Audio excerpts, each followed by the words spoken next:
Where do you think you're going? I... Do you realize how dangerous it is to go off alone at night, having listened to anything your father said? I'm sorry. I didn't mean to disobey. I wasn't going to go venture far, only down to the creek and back. I was just curious. There's plenty of time for being curious when you're older. Now come on. Back to the safety of the herd. Oh, and Gaia. I've got my eye on you.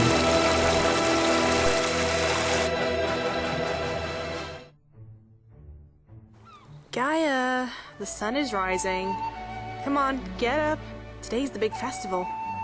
It's very important. What festival, Artemis? Gaia, don't be ridiculous. You know today's the big festival of the ancients, surely. Oh yeah, that. You don't sound too enthusiastic. Well, being the only foal in the herd, there's no way I'm going to have any fun. There'll be plenty of foals from the celestial herd for you to play with. What? Another herd is joining us? Have you been completely away with the fairies? Of course they're joining us. It happens every year. We used to be one herd, you know. What? Really? Oh, I forgot. You were unaware of the past, being so young. All will be revealed later, Gaia. But... Artemis! We really need help. Athena is predicting rain. Do you think you could redirect it? I'll see what I can do, Romulus. Gaia, stay out of trouble. They'll be here soon.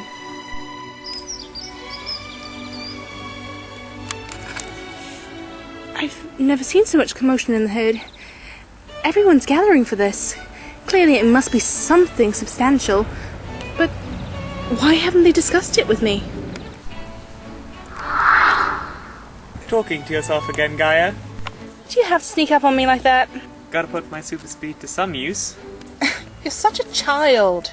Well, you know, I'm only 2 years older than you. But hey, you can't exactly say much. Anyway, so you've met the celestial herd? Yeah, twice. I made a few good friends, but me and Mars, we're best buddies. He's so awesome. He can create heat waves and fire, kinda similar to Leonidas's power. Good to see you're fulfilling your position of watching Gaia, Romulus. Thank you, sir. You are dismissed. Please, go and join the others. Gaia, please come with me. Am I in trouble, Father? No, I want you to join me in greeting the Celestians.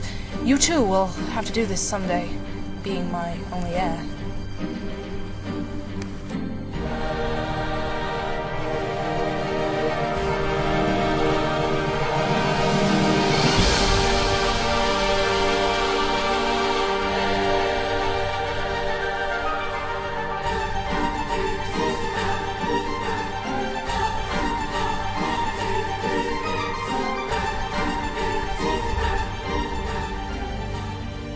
Kronos!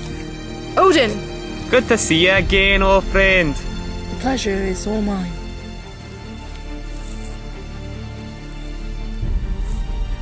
Not all the herd have travelled by apparition. There's only so much power Socrates can muster. I see you have a lot of youngsters this year. These are my sons. Neptune and Loki. This is Gaia, my daughter. Bring the youngsters. We have much history to discuss with them.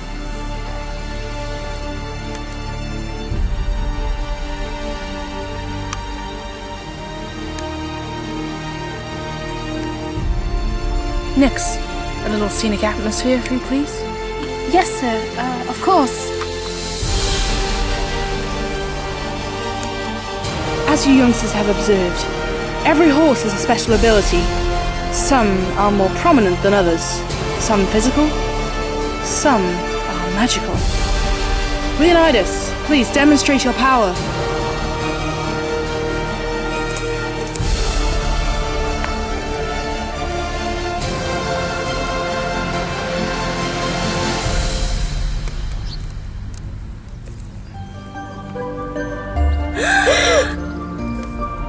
of you will develop your own power when you're ready, and you'll be expected to use it in the best possible way to keep the land and life forms in perfect balance. Now tell you the history of the ancients. Long ago, horses roamed these lands, these peaceful lands. They had no extraordinary powers, they were just horses. They grazed the land and lived their life. They were interdimensional beings, the unicorns. They travelled from dimension to dimension, promoting life as they went. The horses saw them as magical. However, magic to them was in fact science that they did not understand. For the unicorns were able to bend matter. They understood the structure, but when they were present, life would be balanced and at peace. Therefore, the horses considered them to be gods. One day, one of the members of a herd, a young man, a curious young man, ventured into the woods alone. A bad move. He was suddenly attacked by a wolf and was fatally wounded. Her neck was lacerated. The wolf was about to finish her off, when suddenly, in the distance, beyond the trees, a sudden flash of bright light illuminated the woods. The wolf scampered off in fright, and emerging from the trees was a young unicorn stallion. He took pity on the mare. He couldn't just leave her there, no matter how unfair life is supposed to be. He placed his horn upon her forehead. He saved her. The unicorn was fascinated with this mare. He'd never been so fascinated with another creature in his whole life, and he asked her to spend time with him in the woods. He'd be gone sometimes for weeks at a time, but still she lived in the woods with him. She never returned to her herd. They fell in love. It came to their attention that the mare, she was not in foal with that of a horse. The unicorns were shocked at this and couldn't decide what to do. It had never once in any other dimension that they'd been able to interbreed with another species, and the unicorns decided to flee off to another dimension, all of them. The stallion felt a searing pain of anguish. He loved the mare, but he couldn't stay. He had to go with them. The mare waited in the woods for days, weeks, months. She grew tired and worried, couldn't survive without him. She needed him. It was tearing her apart. And finally the day came. Twins were born. She died in the woods shortly after. It was too much pain for her to endure. She couldn't take it anymore. Her body was not strong enough. The foals, however, 2 fillies, were half unicorn and half horse. They didn't want to leave their mother. They didn't know who they were, where they were, what to do. They learned quickly. The unicorns had left various traces behind of their existence. They found relics, books, writing, everything they needed to learn.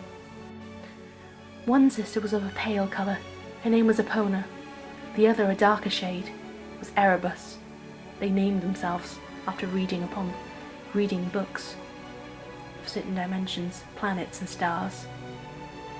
Epona loved to gaze upon the horses. She was fascinated by them. She felt a close relationship to them. After all, their mother was a horse. She protected them. However, Erebus became cold. She despised the horses. After all, if it weren't for her horse blood, she'd be a pure unicorn. She loved to play tricks on the horses, cause stallions to fight, worry in the herd, horses to vanish, causing chaos. After hundreds of years of living together, this finally brought conflict in the 2 sisters' immortal lives. Epona tried to reason with her sister, but it was of no use. Erebus grew stronger with every life she took. Storms raged as they fought. Erebus drew her strength in from her sister, sucking the life from her. Power filled her mind, and that's all she could think about. She wanted more. Finally, she defeated Epona. Epona fell to the ground, bleeding. She was dying, just like her mother was. But this time, there was no one there to save her. With her last bit of strength, she transported herself to the herd's location. This was her only hope. As she'd been observing the horses, she picked out on the 2 most capable horses from the entire herd. She would transfer the remaining parts of her power to them, to so that they could combine their powers to defeat Erebus. However, and began to transfer her power, another horse jumped in from behind, but in that last moment, all three horses inherited part of her power. They teamed together, and using their different powers, they defeated Erebus, and she was turned to stone, imprisoned in the forest. The three horses vowed to use their powers only for good and to help their herd. However, over the next few months, the horses began to engage in conflict. They couldn't decide together what was best for their herd. They had different ideas on how to use their powers, since their powers were different. So, upon that day, they decided to separate, each into individual herds. The Pinto Stallion created the Celestial herd. The Grey Mare began a herd called the Quintessence herd, the Black Stallion. He created a called the Renaissance herd.